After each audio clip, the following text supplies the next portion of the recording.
যদি বলা হয় বাংলাদেশের গেমিং কমিউনিটির ভিতরে সবচাইতে বেশি হাইপ তোলা কন্টেন্ট ক্রিয়েটর কে, তখন আমরা নিঃসন্দেহে গর্ব করে বলতে পারি আমাদের একজন বাংলাদেশ টপ 1 আর একজন মিস্টার ট্রিপলার আছে।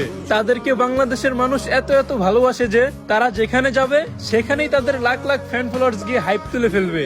যদি প্রশ্ন করা হয় তোমাদের বাংলাদেশের গেমিং কমিউনিটিতে কোনো ডায়মন্ড কিং আছে, তখন আমরা মুস্কি হেসে উত্তর দেই আমাদের গেমিং কমিউনিটিতে একজন জিসান ভাই ওয়াইটি আর একজন রাহাত আফাফ 71 আছে, যারা কিনা সব সময় লিডার বোর্ডের টপে থাকতে চায়। আর এই লিডার বোর্ডের টপে থাকার জন্য তারা কোটি কোটি ডায়মন্ড ইনভেস্ট করে অনেক বড় বড় রেকর্ড করে পুরো ওয়ার্ল্ডের মানুষকে তাক লাগিয়ে দিয়েছে।